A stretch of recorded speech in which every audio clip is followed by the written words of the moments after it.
Bound by a shared destiny, a teen bursting with scientific curiosity and a former boy genius embark on a mission to unearth the secrets of a dimension that exists in their collective memory. Welcome to the Walt Vault with Michelle, Andre, Louise, and me, Emily. We're a family-friendly podcast where we pick a new Disney movie each week. We watch it, share our thoughts, and then relate it to pop culture, fandoms, and anything else that pops into our heads. Enjoy!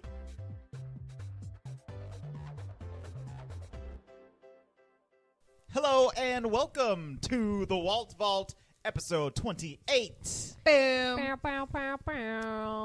This week we 28. are talking about... are we Luis's age now? Yes, you guys are finally my age. Now the podcast is just older than us after this. Old and grumpy. Let's go. Grumpy, negative. He turned on his mic to make a grumpy face like you guys can hear the grumpy face. Can you like hear how he's grumpy he is? that was funny. Look at his face. This week Nostrils. we are talking about the 2015 live-action Disney film Tomorrowland. It's a great, big, beautiful tomorrow, shining at the end of every day. Bow, bow, bow, bow. What's your first impressions, Andre? Oh, my God. Goodness gracious. Before we get to that, I want to make a quick apology to Oh. all of our listeners because this episode, or last week's episode of Bug's Life, was not working on iTunes immediately. You know when I what? posted it. It's iTunes' fault. It is iTunes' fault. I'm not taking Now any they're not going to post responsibility. this one because I just said that. You better watch out, Michelle. Big brother. But I do just want to let you guys know that if you're having problems with iTunes, the episodes are all available on YouTube and Stitcher, which is an app that you can download, and it's all free there and stuff. So And our website. yeah, and thewaltvaultpod.com. Boom. Check it out. Woo. This movie, Tomorrowland, Yes. I liked it, didn't love it. Boom. Boom. Michelle. I also liked it for nostalgic reasons, but did not love the ending. There we go. All right. I think the movie was very poignant, but I think that it went from whimsical to activism way too fast, making it confusing. Yeah, they could have gone somewhere else with that. Sure. That's why I said I didn't like the ending. Yeah. Yeah. Luis? Lou. I went from hating it to being meh about it. Toleration. I wouldn't even say tolerate. He's Tomorrowland No, I'm intolerant. joking, guys. I'm joking. I really went from disliking it to seeing the value of He what they were trying. appreciates I it. appreciate it. There you Right. go. But maybe not. I'll go as far as to Liking? say the first half of the movie definitely changed my perspective. I liked it a lot more than the first time I saw it. But by Okay. the end, I'm with you guys there. Okay. Yeah, so this is the second time Luis and Emily have watched it, and the first time for myself and Andre. So You. keep that in mind as you listeners are listening to our opinions. Well, as usual, I feel this has become Emily's running theme of life is every time I watch a movie for the first time, I don't know if it's like I have a problem going in with too many expectations or maybe I try not to have expectations and that's what messes me up. I'm not sure. But every time I go into a movie lately, I've been like, what? Like, I'm not. Did you see Tomorrowland in the theater? I did. That's Luis why and I think. Luis and I saw this movie in the theaters with my mom, and I remember walking out and being like I wish you could see my face right now. Like, what? What was that? Because, and I think that you guys might agree, there's like an hour and a half of this movie where I was pretty pumped. I won't lie. Like, it was pretty cool. Right. And then it just takes a really interesting turn. And so the first time I watched it, I was like, Interesting is a word. yeah. But the second time, I think I might have understood it a little better, so I liked it a little more, but Yeah. that doesn't mean that it was good. Good. Right. Yeah. Does that make sense? And I also think it just makes a big difference if you see a mediocre movie for the first time in a theater versus if you're at home and you're like, let's just watch this mediocre movie. Okay, that was fun. You know what I mean? I didn't waste any money going to the movie theater Yeah. type of thing. So that's always like a big difference in... That's true. It's Like like my- the yeah. experience is different. My favorite thing is when I go to a movie theater and see some random movie that Andre wants to watch and I love it. Yeah. That's like the best feeling, but it sucks when you're like, wow, the concept for Tomorrowland and the marketing for this made it seem so cool, and then you saw it in the theaters and were disappointed. You know, that's like a big Well, can womp we start? womp. Can we start there? Because Do we all remember like the marketing for this movie? Yes, I do not. vividly remember the trailer showing what's her name, Casey in the police department. Yes, bailing herself out or whatever, and touching the pin and disappearing into Tomorrowland. How cool is that? And I was like, Come whoa, on. what is this? What's going on here? And the whole concept of the movie from that trailer looked crazy awesome. Oh yeah. Well, and I think we'll talk about money in a little bit, but I think that hyped me up so hard. The trailer, and even when we were watching it again the other day, the trailer like plays before the movie actually starts on whatever we watch it on. I don't even know what that is, but the trailer got me excited. I was like, this is just so cool. The whole idea of the movie I think is really awesome. It's just the way that it unfolds, I guess. And this is where I'll say, like, I didn't even see it in the theaters, but I was disappointed that I didn't, because growing up as a kid, Tomorrowland was my favorite land in Disneyland. Mine as well. So when they started, it's not now, but it was. When I was a kid, Tomorrowland was my favorite land. And so I just remember writing everything, or when they remodeled it, and then, like, just rides come and go from there a lot, but I still, like, loved it. So when they started marketing for this movie, I was like, I'm about it. Tomorrowland, this is the best. But I didn't see it in the theaters because it didn't get anything good, and then I honestly just kind of forgot about it. Yeah. Right. Well, it's funny that you say that, because Tomorrowland was also my favorite land growing up as a kid, and I think it was my favorite up until like maybe mid to late teens, when I realized that Tomorrowland and Disneyland It's not really is not tomorrow. Tomorrowland. It's Yeah. 80s land. Yeah, right? exactly. Which I mean, it still has the nostalgia factor, but I got excited for this movie because I thought, like, oh my gosh, this is what Tomorrowland should look like. Right. So did I. Like, when they first see the city, I was like, oh, dang, there it is. Exactly. Tomorrowland. It's funny. You guys talk about like what Tomorrowland is and what it represents. To me, in a historical sense, Tomorrowland represents the Cold War era. Yikes. Okay, old man negative. How's that negative? Can you tell me? A little sad. Can you explain, please? Explain. A Well- utopia? Is that what you mean? It No, represents it's you? just like. dystopia. Haven't you guys ever seen like old films of like when they're nuclear testing, and then like they have like that weird house, fake house set up and everything? And we went into that building that housed the superheroes for a while, but before that, Interventions, and before that, it totally looked like that Cold War era period. So he's saying that Plus rockets, Like the perfect He's saying houses spaceships. and stuff like that. Tomorrowland looks like all of the setups when they were trying to do nuclear bomb testing, and those were Right. the families that got blown. No, I Okay. mean not only that, but I mean look at Cold War era. No, For I those kind of you agree who- now that you say No, that. I know what you're saying, but it was just, That was it was just just really a little, funny. It was just a little shock. There's rockets in Tomorrowland. There's spaceships. There's it's that's 80s the way I land. see all it, it's all the Cold War. Yeah, Pretty much. 80s land. Why do you keep saying 80s land? Because I don't know. Wasn't it based off of like what the world would look like in the 80s? That's what Tomorrow's Land. Is it supposed to be because There was a year Tomorrowland associated started with it. in 1955. It was supposed to be 1980 and not like 2000. I think so. There was a. Can I you don't look know. it up? I'm trying. Hang on. Come on, One Andre. moment. Get your Google on. Get your Google eyes on. On a side note, guys,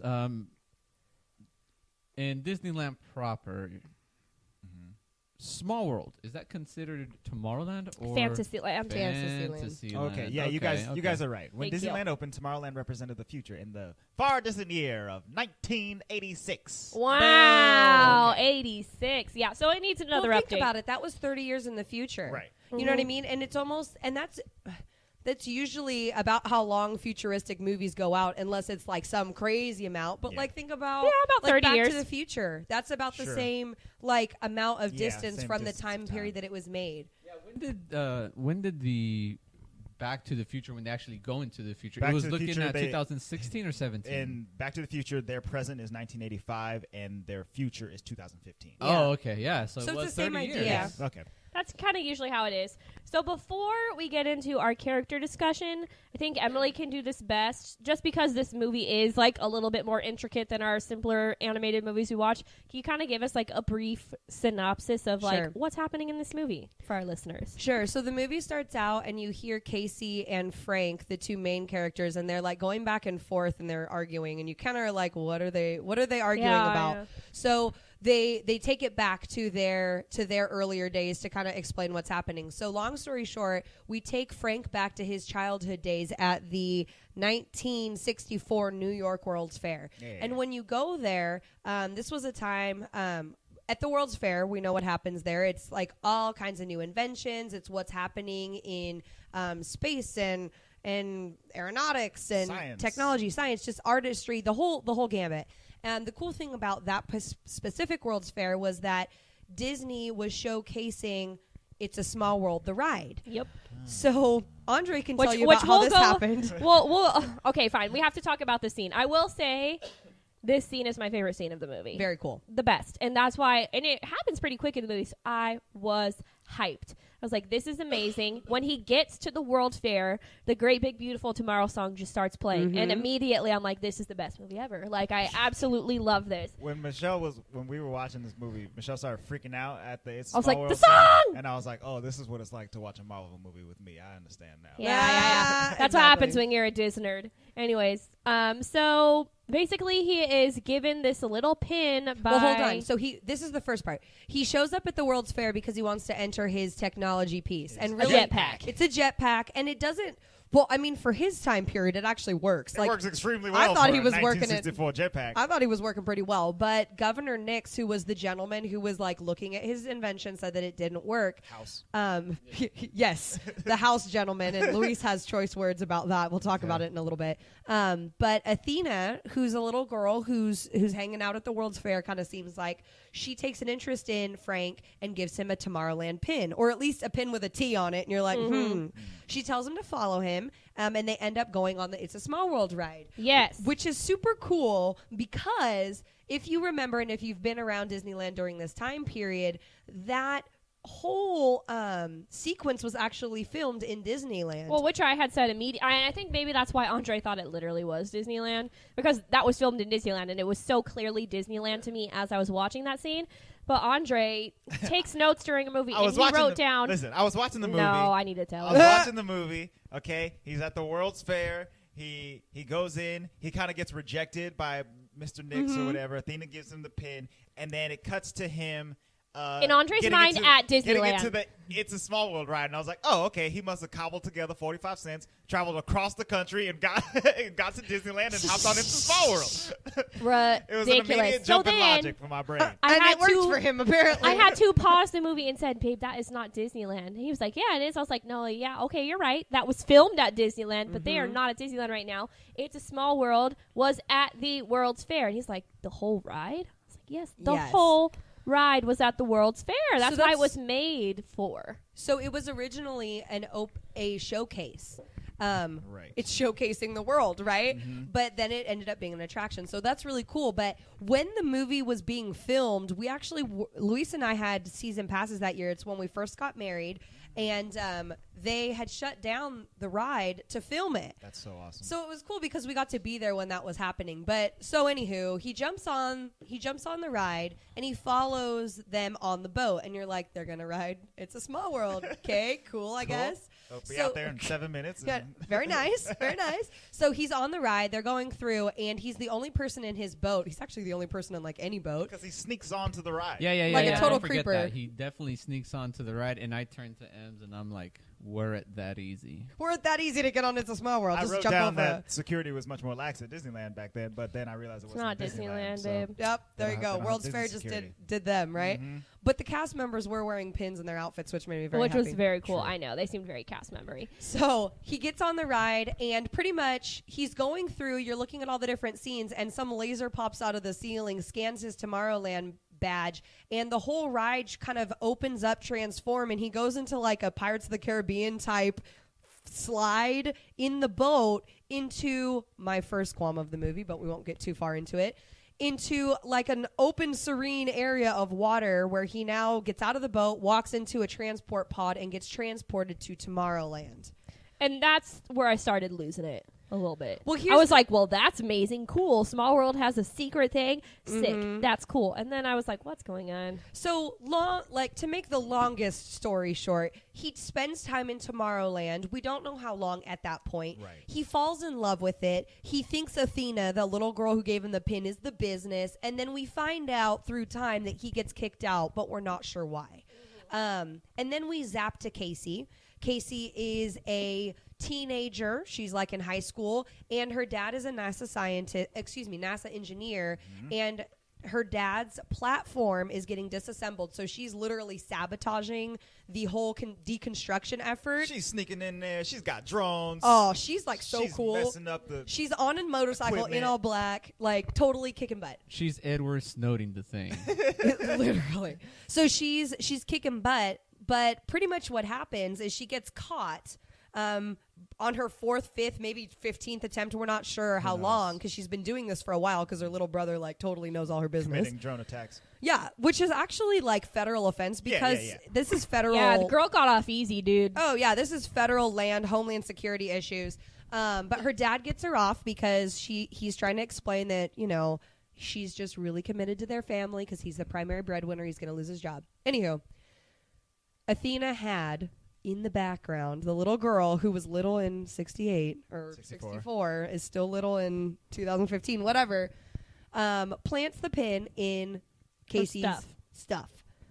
Long story short, she touches it and is transported to Tomorrowland. She gets a glimpse of Tomorrowland. So then we see her going through time and space trying to get back to Tomorrowland, and Athena ends up finding her and taking her to Frank as an adult, George Clooney, very handsome.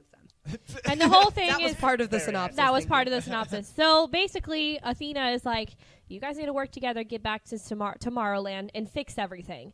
And the whole time you're like, fix what? Like, what's really going on? But Mr. Frank has made an invention that predicts the end of the world. Pretty much. Mm-hmm. Then that's where things got weird to me. I'm like, this is where we're going with this? Like, I didn't know we were going to go to an apocalypse. Mm-hmm. So that kind of was a little crazy.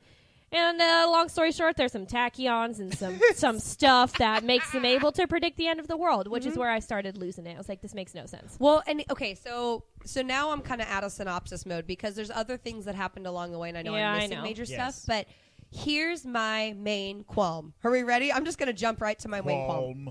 I like this movie. The problem is I like it. That's why I have such a strong qualm. We went, I think the first probably hour and a half of this movie is Disney whimsy. So good. Even though there's like action and we saw robots and there was some pretty cool explosions, like there's a lot of really cool stuff. There's like some really cool stuff and happening. Action going Gosh, when they're like in the Eiffel Tower. Okay, can we talk about that? Yeah, but 1 second. So okay. All of that is whimsy, though. Yeah. Like, it's very Disney-esque, and then they get to Tomorrowland, and we turn into full-on apocalypse sci-fi. They go into, like very deep science. Let's write as much plot into this movie as humanly possible. And it's so... It's convoluted. It's so convoluted that it's hard to understand. Mm-hmm. And then it's like they took all of the fun and they turned it into like the end of the world, literally. Right, yeah. And like really bad end of the world. Like everyone dies. And like they planted these thoughts into people's heads to that it's going to be the end of the world and you might as well just be the end of the world. I don't know. There was just a lot of things where I got lost right there. I was like, they're stretching it. Well, and I think Andre hit the nail on the head. The whole first half of the movie, the plot was very vague so that they could get to Tomorrowland. And then they literally took all of the plot from that first hour and a half and they stuck it into 30 minutes and literally rushed past it so fast that it was hard to swallow. But I also think that this is maybe why we have a problem with the movie, too, is because... Okay, we're saying Tomorrowland was like our favorite land as a child. So to me, I'm like, they're getting to Tomorrowland. They're going to get there. It's going to be so cool. And then they get there and it's like some weird apocalyptic thing going on. It's the end of the world. And I was like, this is not Tomorrowland. Like, you know what I mean? It's like, not I even get that the point, but... It's not even that it's like crazy apocalypse. It was kind of crazy. It's confusing because they go on this whole mission to get into Tomorrowland. And then when they get there... What I was expecting was that, like, he had gotten kicked out and maybe Tomorrowland was like faltering and being taken over, that they needed to save like a it dictatorship or or something. But then they go into this whole weird thing where like, no, we've actually just been like looking into the future and the past all at the same time, and the tachyons are causing a disturbance in everybody's brains, and now everybody thinks that the world's going to end. It's going to be a self-fulfilling prophecy. And we're not even going to do But I'm anything confused about it. because if that was supposed to be the utopia, why is it a dystopia? Why did everyone leave? Why? They didn't explain any of that. Why? Like Why? they just get Shouldn't there that and no still one's be there. beautiful? Shouldn't it still be like totally like flourishing? Because he even says like, well, we're not going to die. Well, why does it why look is like it so ugly then? Where everybody at? Where'd all your people go? I need answers, Nix. You know what I mean? Oh! And I think the reason I feel so passionate about like these whys, if I didn't like the movie at all, I would have been like, I don't even care, like whatevs. Right. This had so much potential, and it literally fell so Yes. short. Like I said, the movie is great till the ending, and then I was like, what? So let's take it back to the cool parts. Because Yeah, the can cool we talk parts about the rock. cool parts? Yes. Okay, so cool parts. Okay, Andre and I watch a show on HBO, and it is called Westworld. For some of our listeners who don't know what Westworld is, it's basically a world where humans can go to this quote-unquote amusement park. It's a theme park, yes. Theme park where all of the robots are literally lifelike and they bleed and you can kill them and just basically sin to your heart's desire in this robot world, and then they just wipe the robot's brains, patch them up, and stick them out there again. So the robots are trying to they are now gaining consciousness, quote unquote, and Poor robots. trying to kill. They're killing the humans now, right? They should. That's so really Andre and interesting. I, when Athena goes on the screen, and we're like, she's a robot. Like we like lost our minds. We're like, oh, Westworld. It's Like interesting it's gonna be because- Tomorrowland, Westworld, but that didn't happen. It's very interesting because in Westworld is a show it's kind of like very much like Disneyland. Like Yeah, you it's should like watch it, dude. It's good. The creator is this guy who's like, we have to give He's these like guests Walt an Disney, experience. yeah. This is the most magical place that they can possibly be in, and all of our animatronics are the most lifelike and the most the best. It reminds me a lot of Disneyland. So it's kind of crazy. The animatronics are like taking control and stuff like that. It's like, well, we can still have a nice fun theme park though, right? Like we don't have to let the whole robots the whole So robot now, takeover now it's a game. interrupt like, us. Now the stakes are higher because before it was they could only kill the robots. The robots had guns and stuff, but they couldn't shoot humans. Like they were programmed to not. But now their programming is gone and they've gained consciousness. So like, well, it's still a game. The stakes are just higher. We can actually die now. And I was like, what do you mean? So Well, it's funny that you say that though, because take that whole now I'm playing devil's advocate for the movie, not because I want to. I'm just saying because exactly what you just said ends up being the reasoning for the end of this movie. Yep. Right. What they're saying, which like I said, it took me 2 viewings to really wrap my head around this. What they're saying was originally Nix wasn't really a bad guy. Okay. Sure. Nix was in House, right? House was in Tomorrowland with Frank. He built this machine and they were able to look forward and backwards in time. And pretty much Cool idea. it really is cool. They looked so far in time that they were able to see what the end of the world looked like or could look like. There wasn't 100% chance at that point. But so what Nix tried to do, and he literally said this in one sentence. That's why this is annoying. He literally goes, I went and talked to governors. Yeah. They're like the big pockets of money or something. Yeah. Pretty much, it sounds like he tried to take the conventional roads to try to stop this inevitable quote-unquote apocalypse. Right. He's like, we got to show the people this so that they can avoid it. Right. And so they said no. Like the politicians, the leaders. important leaders of the world said no, we're not going to throw that out there. So Nick said, okay, well, we will infiltrate all of the media and throw all of this negativity out to people all of the time and just inundate them so that they can take precautions and change their future so that they have the knowledge to equip themselves. And when you think about it, you're like, wow, this is media today. Like everything is negative. Yeah. What a concept. Yeah, right? what are we doing? So it actually is kind of cool if you think about it, and they broke this freaking thing down, right? But what he said is that then what we did as a civilization is we gobbled all of that up and really resigned ourselves to the fact that we are going to die. Right. We took apocalypse and made it like pop culture. It's going to be an apocalypse. Woo! So flash- That's so cool. Flashback to Casey at school. There's a scene where just her history teachers are like war, death, and their science teachers are like ice caps melting, end of the Global world. warming. And she's always raising her hand like hello, and she's the only one that says, well, what are we doing about it? You know what I mean? So I kind of like really appreciated that. Well, and that's what made her special. I think that's why Athena chose her, was Young girl because positive. young girl positive. She's the only person who really, well, maybe not the only person on Earth, but she's Meh. she's one of the only people who sees it but doesn't resign herself to the fact that we're all gonna die. Right. Yes. So apparently Nyx isn't that bad of a guy, but he is just allowed, like, he's like, well, He's it's gone not so really far. trying. Right. Yeah. And so if you they really didn't do what I wanted them to do. I guess So I'll then- just keep letting them yeah. do if you it. think about it in that way, when you Similar. really break it down, it's kind of a cool concept. Yes. But like, why did they try to throw all of that into literally Yeah. like 5 minutes of movie? Yeah. That's real rough. It's That's very hard. interesting. This movie was co-written by a guy named Damon Lindelof. Damon Lindelof is a very famous writer. He's done like Lost and the newer Star Trek movies, and Don't get Louis started on yeah. Lost. So that's the thing is that Damon Lindelof, he comes up with these very cool concepts And for he things, can't end them. and then he does not end them well. Lost ended crappily. Oh. Star Trek had that weird thing at the end where they're like, "Hey, how about this other timeline with the Vulcans and stuff like that?" Oh, and no. it's just Oh, no. It's just very interesting that everything he writes, I'm like super into, and then it just has a terrible ending, and I'm like, why did I waste my time with this? Well, and I think that's Yes. that's kind of the sad thing, though, is that there's this beautiful story and really like the coolest concept that really falls short because there's no real Yeah. there's no real end to it. And Right. really, if you think about it, the climax of this movie, like take all of the action out of it, was turning the machine off. Yeah. Mm-hmm. Like So we that. went in That's what they there, did. We Yep. blew it up. That was it. No, blowing it up because they couldn't The end. turn it off. Well, The tachyons. Tachyons. but really, that's what they did. Yeah, was they turned it off. Turned it Yes. off. I know. So Like we, that was That was was it. the- That solved it. And then all she had to do was bring some positivity into the world, and then I guess we're fine. Well, and you know where I thought this was going? I really thought this was going to happen. I even thought it the second time because I couldn't remember what happened because that's the story of my life. I never remember the way movies end.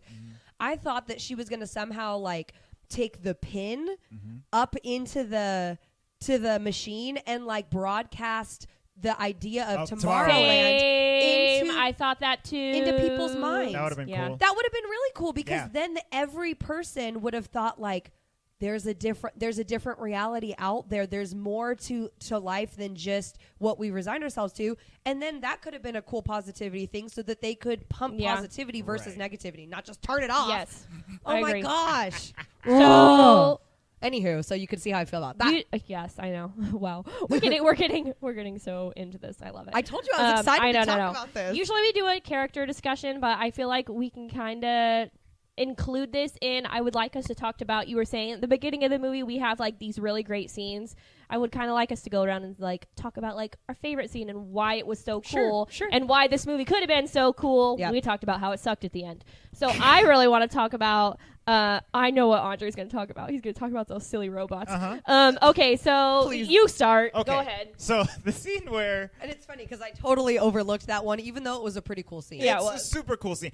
So okay, Casey finds out that her pin is also sold at this like game store in the city. So she makes her way No, over I there. think they were trying to They, get were, one. they wanted it. They wanted one. But she already had hers. It was just dead. Yeah, so she was trying to find out more to find about out more it. information. Yes. So she went there In Texas. In Texas, yes. Which I don't know where she's at, but it seems like she's like Florida. Yeah, she was in Cape Canaveral. Yeah, that's where, Florida. Oh, that's yeah. where NASA is. I've toured NASA, by the way. Amazing. Oh. We'll talk about that later. Which this is bragging. annoying. So she goes across the country twice in like a day. Go ahead. Yeah, whatever. She's making moves. So she gets to Texas. She goes into the store. The store's cool. It's got Star Wars stuff everywhere. Andre Everywhere. said, "There better be Star Wars." There better be Star Wars stuff in this store. I swear to God. And there was so much. And there was a lot. Happy about that. She meets the cashier who is this super southern Princess Leia lady. Yeah. And then her like boyfriend walks out, who's Keegan Michael Key in a very bad dreaded wig. we needed to just not have the Made a dreads. very bad tummy pooch Making- too. making a very silly entrance. And then they are robots. And they have a very cool fight scene Very where cool fight scene. Athena, the little girl robot, jumps in, She's a BA. She throws like a time stop device. Pretty much. It stops everything that's in motion, including Casey's hand, and then they get saved, right? Or she pulls Casey out of there. And then after they leave, the Robo Squad shows up. Oh, God. I literally go, is that Cristiano Ronaldo? Literally, he comes in his little teeth and his hair, and I was like, Andre was like, smirk. Andre was like, his British accent's so good, I know it's fake. Actually, I was saying that about Athena. I wasn't sure just if kidding. her Louis, do you want to tell us how you feel about British accents? Dr. Nix's British accent was terrible. The He whole might time. as well have not had one. That dude is British. Then House. he's terrible at his own language. Luis was like, terrible. this is disgusting the whole time. I couldn't tell if he was like going in and out of British and American accent. Maybe. Oh, okay, yeah, and I Terrible. guess the girl who plays Athena, she's British too. So I don't know. I was just We having, apparently don't like people whose British accents really are Yeah. their accent. Only Benedict Cumberbatch. I guess. Thank you. Ooh. Anyway, when the Robo Squad comes in to like clean up this mess that has been made, they just like shoot 3 police officers like on point blank, just on sight, like no warning or no, That's and what then I just said. get busted up into dust. I was Yeah, like, they oh my God, dusted, dude. They dusted. Yes. They dusted. Yes. They snapped and dust happened. So yeah, there Oh my was a gosh. fair amount of cool action scenes like that. And But hold on, pause there. That was so cool. It was. But then I thought to myself, like, this is the problem with this movie. Until the end, like after the movie was over, I thought, like, who are those Robo people? They were from freaking Tomorrowland trying Nix to find must have Athena. sent them to, But, like, but they never explained that. never Well, explained it. No. apparently all the robots were made to go out into the world and find Athena? geniuses, basically. But, No, that, but those are like little kids, kid robots. the No, little no, kid no. robots. Those the ones that show up at the shop were specifically made to go and target Athena. Right. They wanted to get Athena back, and so were the ones that were running the actual store. But the thing is, didn't Yeah. Athena say she got kicked out? Yeah, that's why it doesn't make sense. Oh, because she stole some pins. yeah, They figured out she stole some Right. pins. I mean, JK. they don't. Nix doesn't make that aware in the movie, but you kind of assume that they realize she took pins. Well, there's Well, so she much does- assuming. she I'm not said sure no. what's. No, what's she says true. it eventually. Like, she's like, yeah, I got away with like a dozen. Or There should something have been like a that. scene where Nix was like, Robo Squad, attack, or something like that. Just to have him sick his dogs Yeah, on. yeah, Yes, yeah. that would have made On it like Athena. literally. That would have just cleared up like 20% Yes. of the movie. Right. That was a great scene, Andre. It's Thank you. interesting. Yeah. So I think that this movie it's a little too long. First of all. Hey, I And want to talk about my scene. We didn't talk about our scene. I was okay. I'll get to you in just a second. I just wanted to make this point that it's a little too long, and and also they didn't put in like all of the right scenes. Like they put in too much tacky on nonsense and not enough just like groundwork for. Well, here's the deal. for plot. Even though that's your favorite scene, like take yourself out of it. I know it has Star Wars in it, Yeah. and I know it has Key in it. Yeah, and then it's got like robo guns. I know. Yes, take all of that out of it. That scene could have not been in the movie. Yeah.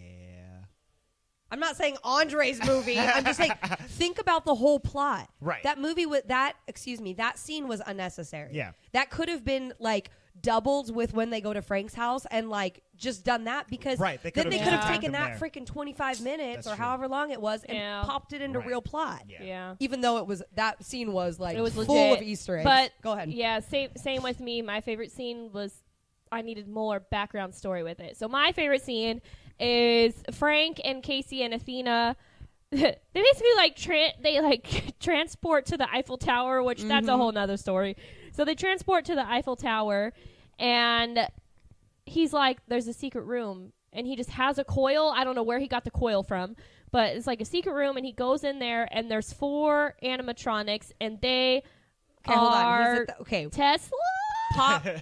pause, Michelle. Okay. They transport to the top of the Eiffel Tower. So Yes. they're in Paris. They go up to the top, and There's a room. there's a room that's supposed to be like the museum of the 4 greatest minds of the time, right? Yes. And the 4 people who are in the room, like you said, are Tesla. animatronics, are Tesla, Eiffel, Einstein. Jules Verne, And Thomas Edison. Thomas Edison. Oh, I was wrong. No Einstein. Okay. Take it back. So them 4.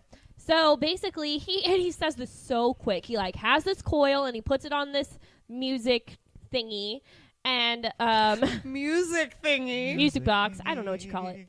It's okay. An Go old ahead. timey music thingy. I'm like, The first of megaphone. all, where did you get the coil to put it on there? I don't know. Second of all, he very briefly says these 4 people created this secret thing in the Eiffel Tower as a way to get to Tomorrowland if anything should happen. I'm like, so you're telling me that they like created Tomorrowland? Like, where's my background story there? Like, to me, that was such a cool concept, but all you gave me was one sentence saying, yeah, these 4 people put this secret passage to Tomorrowland here should anything happen. Well, thank you. Exactly like what you're saying. He says Eiffel created the Eiffel Tower because for this reason, and the French didn't like it because they thought it was an eyesore, and so it became a monument because they never actually had to use it. Right. And you're like, that concept is free. That's almost so like, cool. like Angels and Demons. Like what is that? What's the original movie Da Vinci called? Code. The Da Vinci Code. That got a straight Da Vinci Yeah, Code yeah, kind of it is. coolness. So I was like, that's awesome, but now I need to know why those 4 made this thing in the first place. Did they create Tomorrowland? I know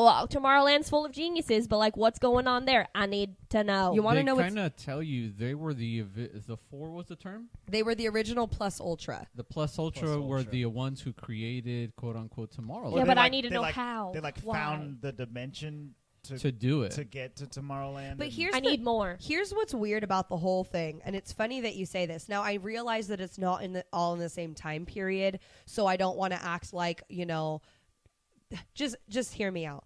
Luis goes, but where's Walt Disney? Like, Yeah. shit, they literally said one thing about Walt Disney at the beginning when they were at the World's Fair. And this whole movie is really like reminiscent of Disney, right? They say like the future has so much inspiration, and inspiration is better than knowledge, and keep creating and all of this stuff that is so Disney. And there's no mention of like Disney being in on this. Like, Right. come Well, on, and if I it's thought- in his ride, he's a part of this That's thing. what I said too, and I was like, if it's literally in his ride is a portal there, then why wasn't he one of the 4? Like, I get it. Well, and he could not maybe been the original 4, but like they should have at least brought him into it a little bit because hello, Yes. it's so Disney-fied. So here's my only qualm with this scene that I love so much. Basically, the Eiffel Tower turns into a rocket ship, and they blast off into space. And then it was like going towards the moon, and I was like, Tomorrowland's on the moon, and I like got super excited. But then they turn around, and he was like, no, we just had to get a running start to go into this other dimension. First of all, when you were a boy, all you did was go underneath into this water, get in this portal, and then you like, blah, blah, blah, and then you were in Tomorrowland. You literally had that portal, but instead of blah, blah, blah, to Tomorrowland, you went blah, blah, blah, to the Eiffel Tower. Why didn't you just go to Tomorrowland? Why did you have to go to the Eiffel Tower to get on the rocket? Where is It's a Small World now? Right.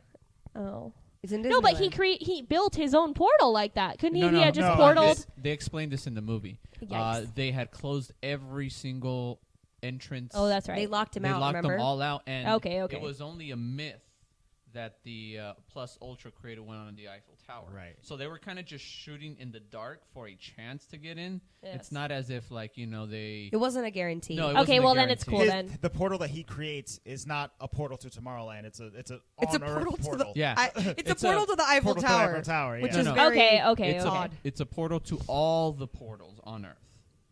That's what he designed it for. But again, they had closed all of them off, and the Eiffel Tower one was just a myth. The last Okay. one. Nobody the knew And then it I existed. also needed an explanation of these technologies, like how the heck did that thing work in Which the thing? first place? Oh yeah. The portals. How was it You know So what I hanging mean? think out of about it. some- How does a radio transmit their signal to you?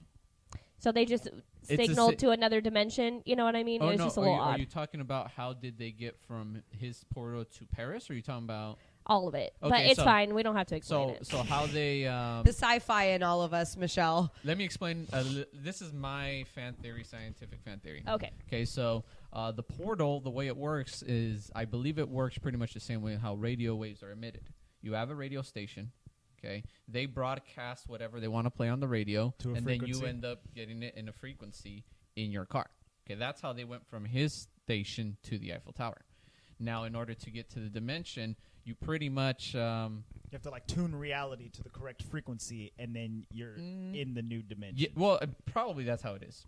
My fan theory with Where- that is that, in order, and I'm bringing some Flash in here, Mm-hmm. in order to get into a different time, you have to be going at a very, very fast rate. Right, to reach So the frequency. they went all the way out into space, okay? But then they pushed back because then they got some momentum along with gravity pulling them in that made it fast enough to go to split that reality and get into that dimension. It's funny that you use gravity because I would have never thought about that, and that's probably exactly where they were going with that, but that makes sense now. Right. So they had Like the they had propulsion to- of the rocket plus the gravity going in there. Well, And they that could have what made said them go one line faster. of They had that. to That have would Well, have. like they the needed to energy dumb it down required for to- me, okay? No, not for you, for me. I just would have never thought of. Look at you, Yeah. Louis. And again, For that's- everyone. This movie's This rated is- PG. They shouldn't be incorporating all these. We have 7-year-olds trying to watch this Right. movie, okay? This is again my PG, a scientific. robot got hit by a bus. I thought she died. This is my scientific fan theory. So Okay. that's how they got Very to good. dimension. Emily's favorite scene. Yes.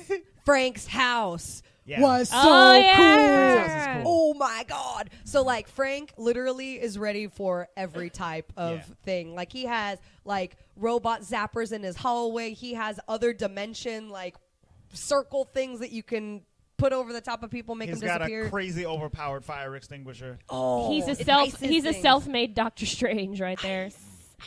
Yeah, no, seriously. Like I think I enjoyed that so much because his character is the opposite of Casey. So Right. everything that he had there. He's the original Old Man Negative. Well, it's funny that you say that because we'll take my favorite scene, put it on pause, and we'll go into the dun-dun-dun-dun-dun-dun-dun-dun. Dun-dun. Battle. For this week's ladies and gents, this is more of a personal one for my 3 esteemed colleagues. Okay. Oh, Steam. But now, for Oh, this that is your week's colleagues. battle, who is a better old man negative? Is it Frank Uh-huh. or yours truly, What? Luis? Oh my god. Ready, go! Fight! Let's see here. Well, okay, it's funny because like Frank, he experienced this whole beautiful magical world, right? That he got to invent it and stuff, and then he was cast out from that world, and then he spent the rest of his life being an old negative grumpy gills in his house making adventures. Why did they and stuff cast like him that. out? Just because he predicted the end of the world? No. We'll get to that. We'll get to that. I Stick. will tell you why, Stick. but they didn't say it either, and I had to come up with it. Go Okay. ahead. Gotcha. And Luis, You know he just set himself up for a roast. I'm so happy. This is the best day of my life. I'm trying to think Roasted. of Luis's like origin story. I think he's just just a general grouch. Luis's origin story is he likes history too much, and history is negative, and now he's negative. Oh. That's what happened. Oh. Cold War. Cold War. Read too many history books, and now he's all Future sucks. grumpy. Oh man, negative. Only thing I like is my daughter. That's it. Just my daughter Wow, that's true. and my wife. And my wife. Oh yeah, and me. Everything else I sucks. tolerate my friends. Let's throw all that in there. So who's the better grouch? Luis, I'm not Hold gonna on, lie. I need to Frank know is what- kind of more productive than you, just a little bit. Love it. Hold on. So what's the word "better" supposed to mean though? Because better. Who's like, grouchier? who's grouchier? Yeah, in a sense, who is more grouchier? You're pretty grouchy. If a robot came to you and was like, Luis, stop being grouchy, we're going to change the world, would you believe that robot? I don't know. I mean, I think that sums up your answer, no?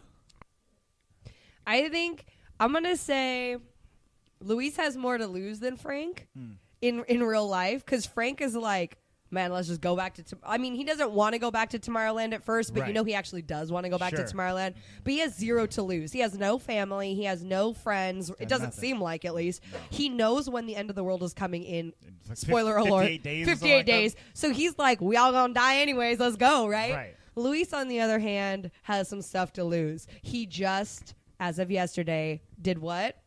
Got a master's Became a degree. master. Became a master of education. Yeah, yeah. In administration. Congrats. Yeah, I mean, my first goal in life was to become a Pokemon master, but Oh, my. since that fell through, I decided to get a master's in education. I'm done. So, I there don't you even go. think we need to roast him. I think he Professor just Oak. said it on. He's Professor Oak over here. Oh my gosh. So Luis just has more to lose. He has me. I mean, come on. He has Addie. He has his tolerable friends. He has everything that he needs. So okay. I'm gonna go with Frank too because I don't think Luis would leave a teenage girl out on the porch in the rain. Exactly. That's pretty mean. That's pretty rough. Like she's out there soaked. Oh, she's out there for hours. Yeah. She went out during the day and it was he's like just pitch black. Blah, blah, blah. And he's like, I will knock you out. He's so funny. Yeah, I think I'm going to give it to Frank. I will say, though, that he's much more handsome, unfortunately. Ooh. Clooney? Okay, no, me. You guys You will never know. Wait. I have a confession to make. Yes. This is the only movie I've seen George Clooney in. Name George Clooney movies. I don't think I've seen any of them. I think you need to leave. Wow. I think You've never seen... What? Batman and Robin? No. Ocean's 11? Stop. No, I have not. You made me watch a Penguin movie. I'm never watching Batman and Ocean's Robin. 11? Nope. 11? Ocean's 12? Nope. Ocean's 13? Nope. Have you ever seen his face? Yeah. It's gorgeous. See, Go ahead. what was it? Up and away? Up in the air. Up in the air was Up in the air was good, yeah. Nope. So here's the deal. I'm going to say Frank's more negative only because he's had longer on this earth to brew. But if I was Frank, I'd be negative too. If I knew there was a Tomorrowland and I had to go back to Earth. Old man, get off my lawn at 7 years old, for sure. He's laughing into his... So far, we got Andre says Frank. Mm-hmm. M says Frank. I said Frank. And you say Frank. So because this battle does include me, I got to, take my own opinion out of this battle. So therefore, Frank is the grumpiest old man. But he has a reason to be grumpy. You don't, Lou. You could just be not grumpy. Yeah. Whatever.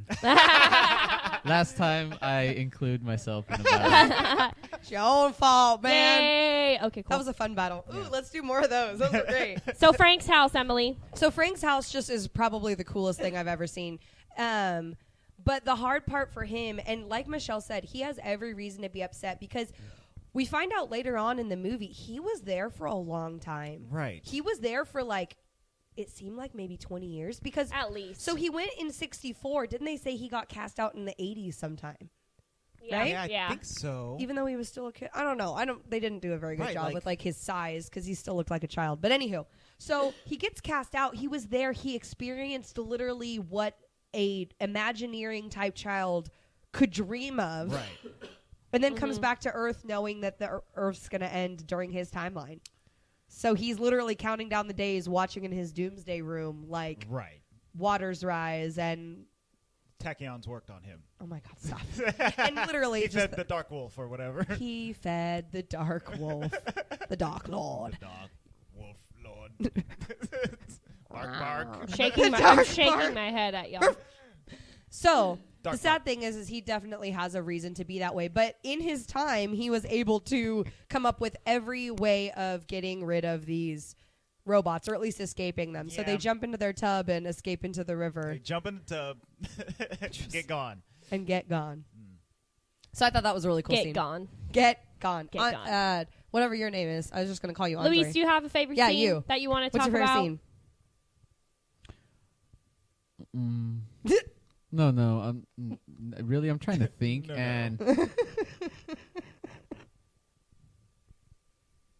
Yikes. He's silent. Okay. You know what? I kind of do have a favorite scene. Okay. It's more kind of like a favorite kind of like theme. Okay. Her interactions with her dad. Casey and her dad. Yeah. You could tell that... Oh, you're talking about another very beautiful man? George Brooks? No. Garth Brooks? Garth Brooks. Half of Turlock right now is shaking their head at you. George Clooney? Garth Brooks? Tim McGraw is because you can't even get his name right. It's Tim McGraw.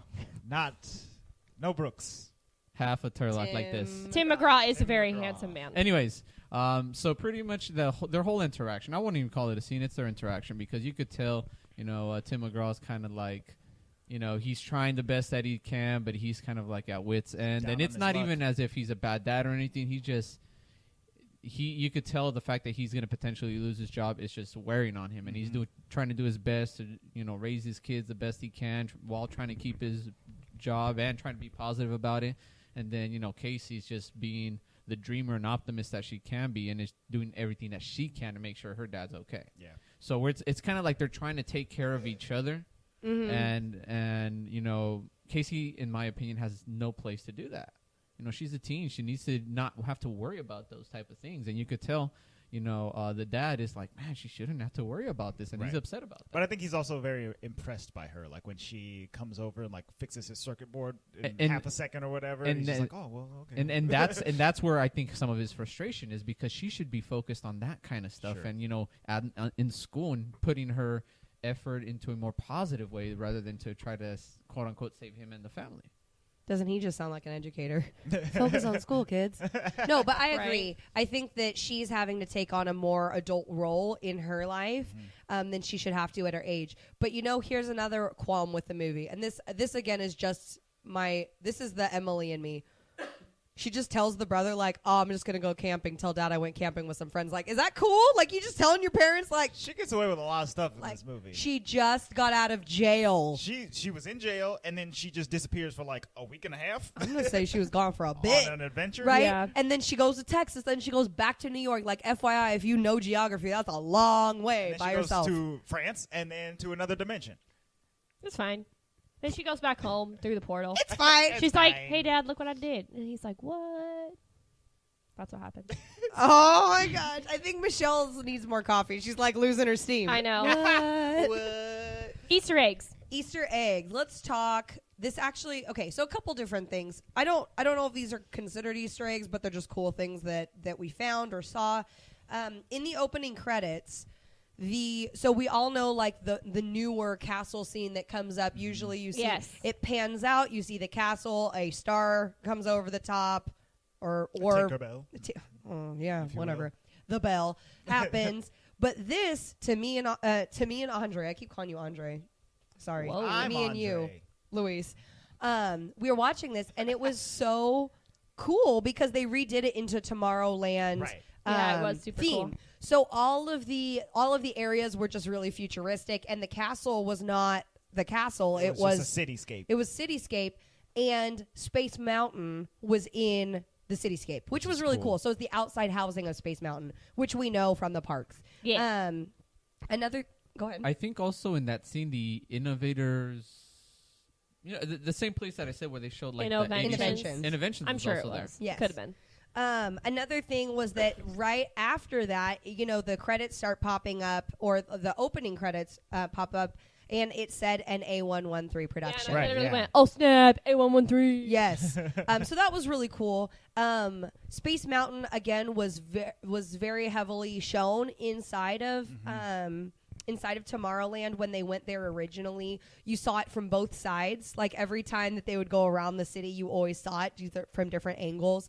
The name Plus Ultra for the four, or at least the original Plus Ultra, actually holds some Disney significance. That's another reason why I'm kind of like, why did we not talk about Disney? But Disney always talks about, the company and Disney himself always talked about plussing the park.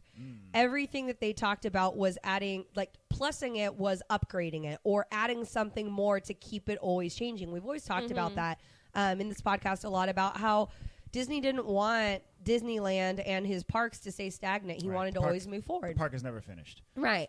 So the idea of Plus Ultra is really cool because it's like taking it to the next level, like plus times infinity. It's not just plus; it's Plus Ultra. Exactly, the Plus Ultra. I was kind of thinking about it, and like I think maybe the reason that Walt Disney isn't like a character in this movie is because Saving Mr. Banks had just come out before this in like 2013, and maybe people didn't want to be like, okay, so he made Mary Poppins, and then he's also the leader of the secret society that can open a dimension to another world. And maybe. No, you know, that's actually very true. That's probably a really good reason. But it was interesting that they didn't talk about him, even once. At like, all. didn't even bring up his name. Like, even just as like one of the kinds of innovators that would be exactly, because it would have been cool to hear like Einstein was here and Walt Disney was here and so and so, and it could have literally been. I mean, Steve Jobs is here right now. Exactly. I mean, they're only giving sentences to all the other parts of the plot. Just give us a sentence on that. That would have been cool, just right? One. But it was cool to kind of see those pieces of it kind of come together. And you did see it. Tomorrowland itself was extremely reminiscent of Tomorrowland the way I quote unquote think it should look. Right. But it also, did you notice that it looked like Xandar from Guardians of the Galaxy? Yeah, it's interesting. Like the way that the whole Tomorrowland city looks, and I don't know why it's surrounded by wheat. The whole city is surrounded by wheat, but the city itself, it looks very bright and white and shiny, but also I lost my train of thought. I couldn't. Oh, Andre. Sorry. So Yeah.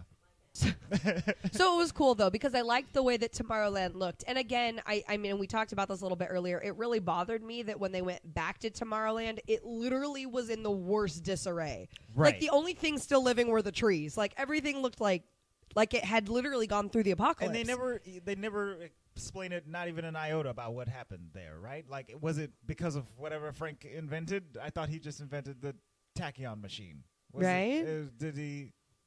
Did everybody die?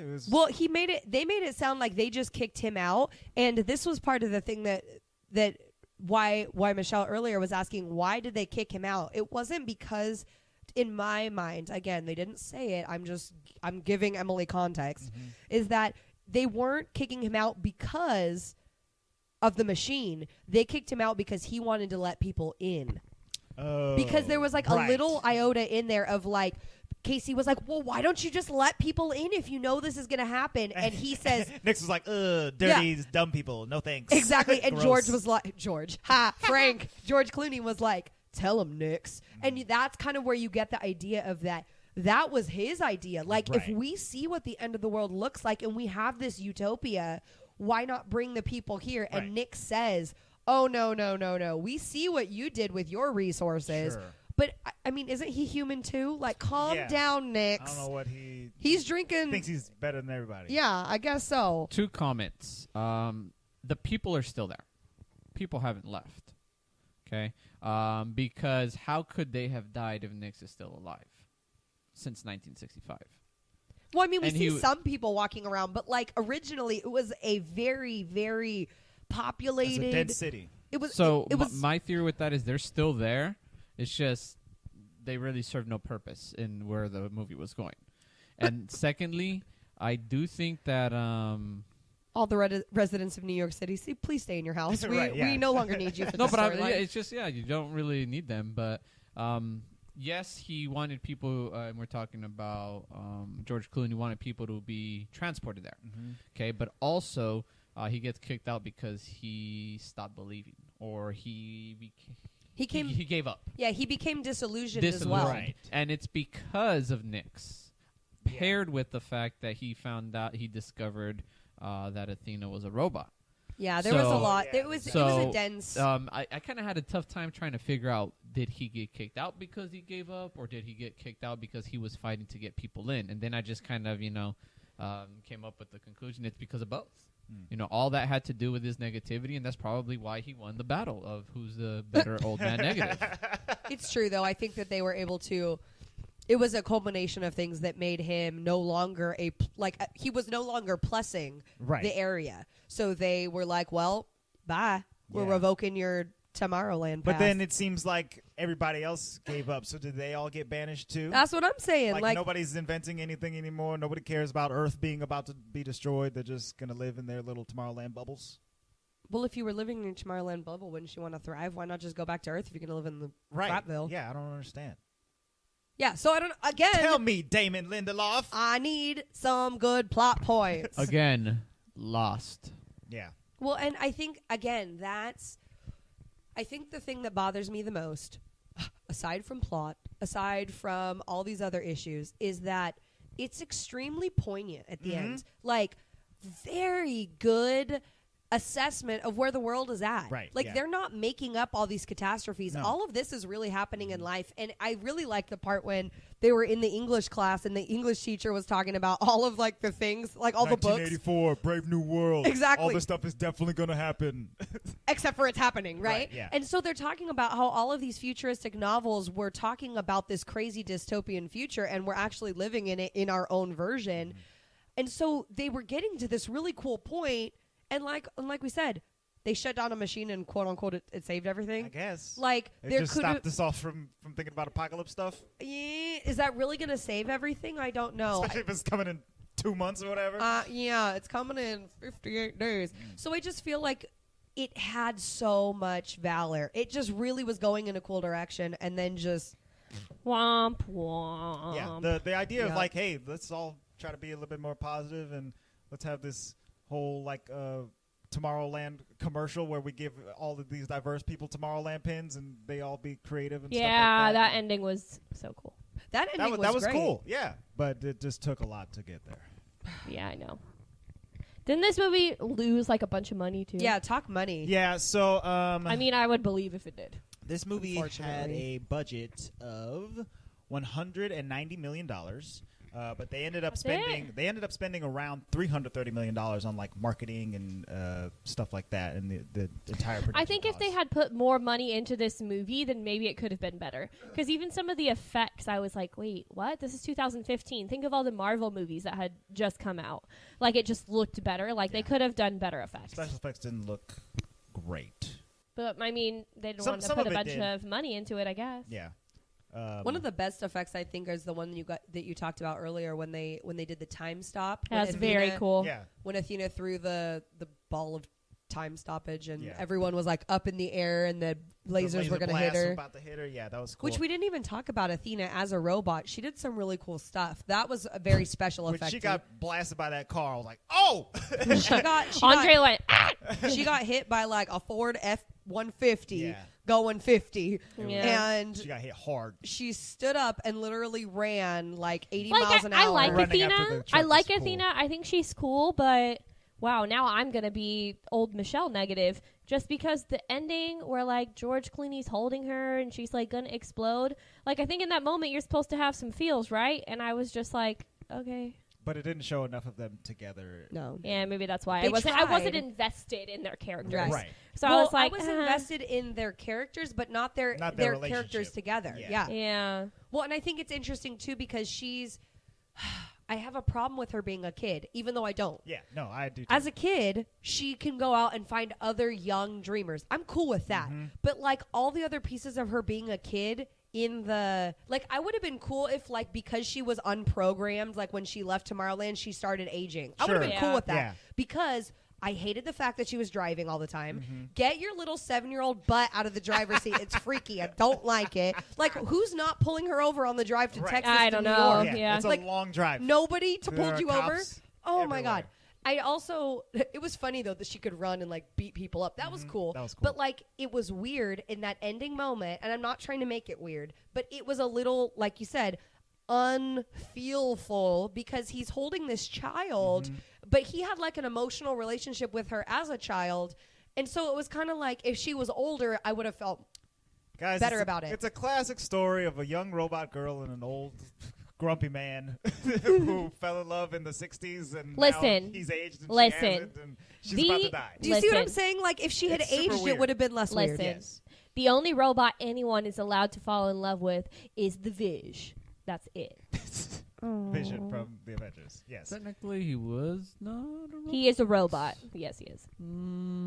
He's a robot. You can fall in love with him. That's it. That's the only robot anyone is allowed to fall in love with is Vision. What about Eve? Boom. That's from different. Wall-E. That's a robot loving a robot. I mean, like a human loving a robot. Robot love is fine. I mean, like human on robot. Oh, God. Okay, moving. Watch Westworld, guys. Human Okay. robo-love. Anyways, what are you going to give? Are we good rating? Oh, sure. Oh. Hang on. Let me jump into the. Oh, so I didn't say how much money this movie made. Yeah. How much was it expensive? How much did it make? So it ended up costing Disney around $330 million. That includes production and marketing. And they made a cumulative worldwide gross of $209 million. Yikes. So they lost around $120 million. I mean, I guess for Disney, that's not a lot of money, but like still. Yeah. No, what? You know, it's funny. They use this quote in the movie. It said, "It's hard to have ideas, but it's easy to give up." I really like that quote, but I feel like that's how they did with this movie. I will. It's hard to have ideas, but it's so easy to give up on it. It's easy to just put all this in here, I guess. Bye. You want to rate first? Yes. So I will give my rating for this movie. Hold on. I have to ask a question go ahead. before you give a rating. Okay. When did the first movie with BB-8 come out? That's 2015. Force Awakens. 2015. So did this movie come out first or after? This movie premiered This Tomorrowland was May first. 22nd. Yeah, so this movie came out. So this movie actually had the first robot giving a thumbs up. What? Who gave a thumbs up? Which That robot? weird robot Right thing, in the beginning yeah. of the movie, when he's in Tomorrowland and he falls for a heck of days, and then the robot fixes his jetpack so that it actually works to its full ability. Yeah, and he gives him a thumbs up with his little robot finger. So months before BB-8, I'm just going to say BB-8 made it a thing. Wow. But it happened here first. There you go. Interesting. Well, nobody saw this movie, so I guess it wasn't. So it actually didn't happen first. It didn't happen. I liked this movie. It had some cool moments. But it was mired down by plot. I liked all the performances though, and it had some funny moments. And The acting was actually pretty good. Yeah, acting was good. George Clooney. Turns out he's a good actor. Who knew? And this girl who plays Casey, whoever she is, her name is Britt Robertson. I really liked her. I liked her character. Did anyone else dislike her character? No, I liked her character too. I got a little bit old man negative myself and thought she was a little too optimistic, but then it made sense I think in the end. I think but the at actress. the beginning, I was like, "Get out of here!" I think the Corny. actress that she picked was just a little bit too old to play her. Like I made the comments, like she didn't really look like a teenager to me. She looked like a girl in her early 20s. Oh. Yeah, apparently she's 7 years older than her character. Yeah. Oh, interesting. So what are you gonna give it? I am gonna give this movie. Don't make that face and that voice. A really weird face. Oh my gosh. Wow, you made Luis laugh. I'm gonna give it a 6.5. It's watchable and it's fun, but I don't know how many times I can sit through this and get to that ending and be satisfied, you know? Okay, I Yeah. can agree with that. Oh God. If we were just rating like the first parts of this movie for like cool nostalgic reasons, I'd probably give it an 8, but I'm giving this movie a 6. I don't think I will watch it again.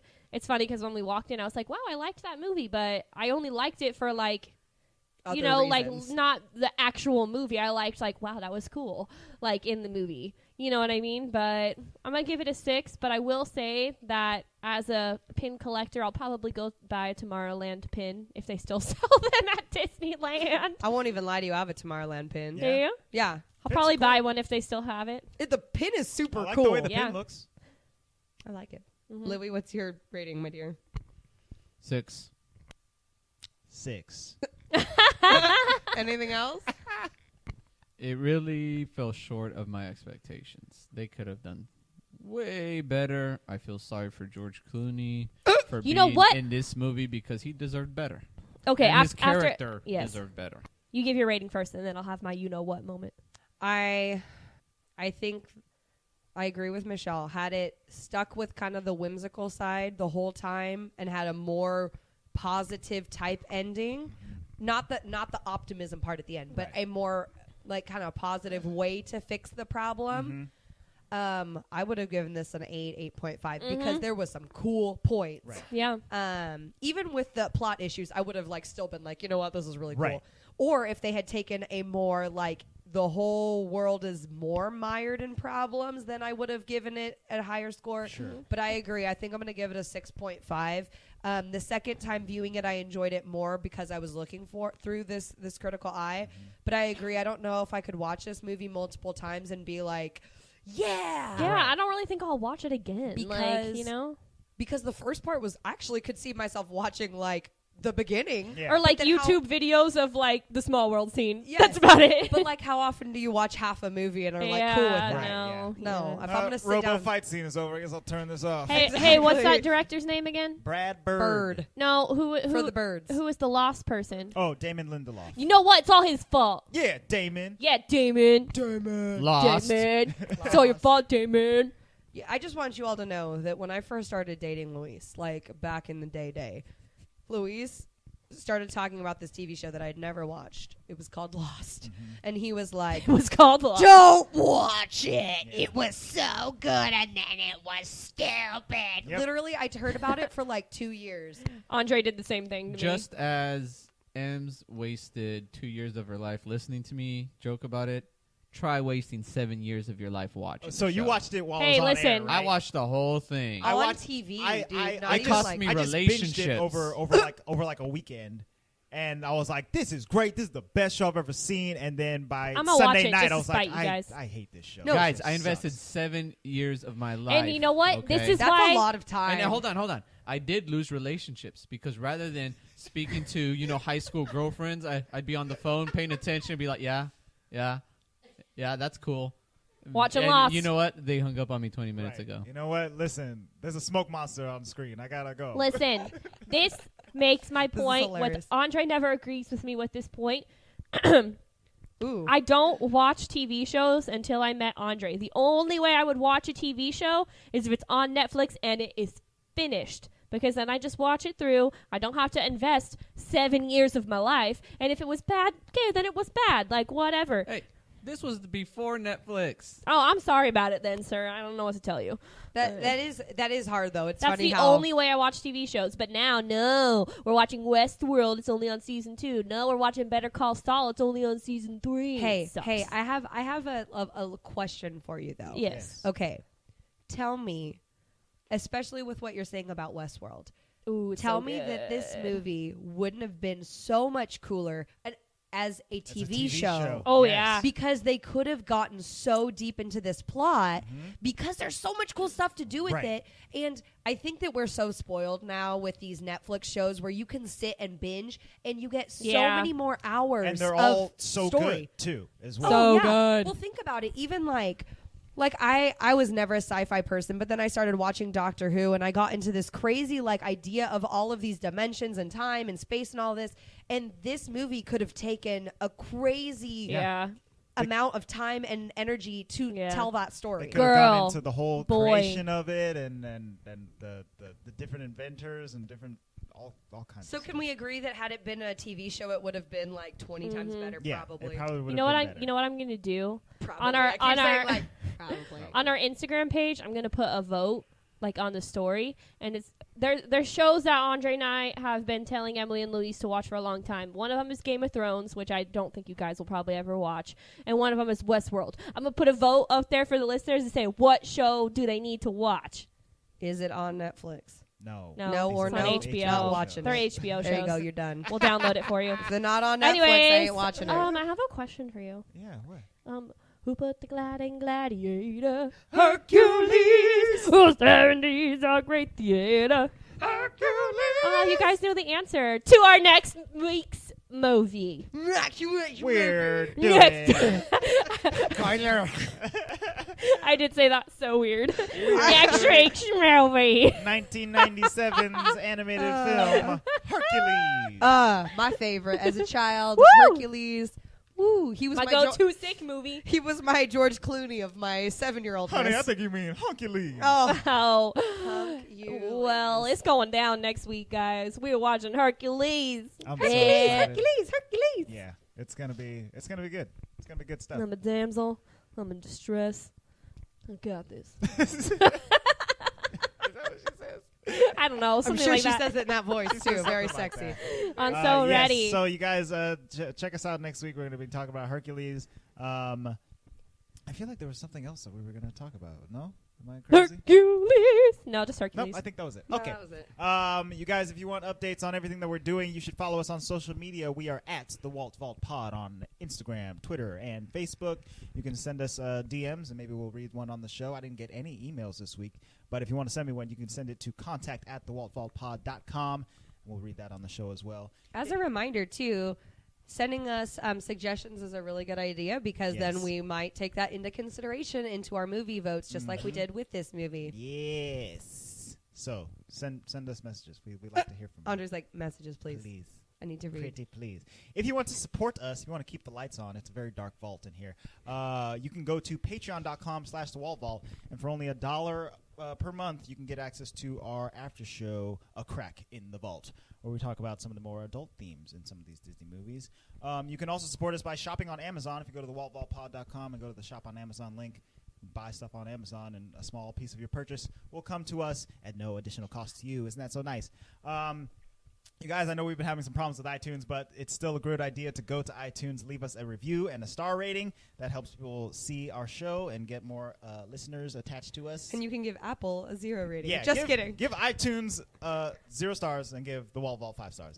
That's the way that it should go. As they not post this episode again for us. If you want to get all the future episodes, you can subscribe to us on iTunes, of course, but you can also go to Stitcher, YouTube, or Google Play, and all the episodes will be there. You guys, that's all for now this week. We will see you next time.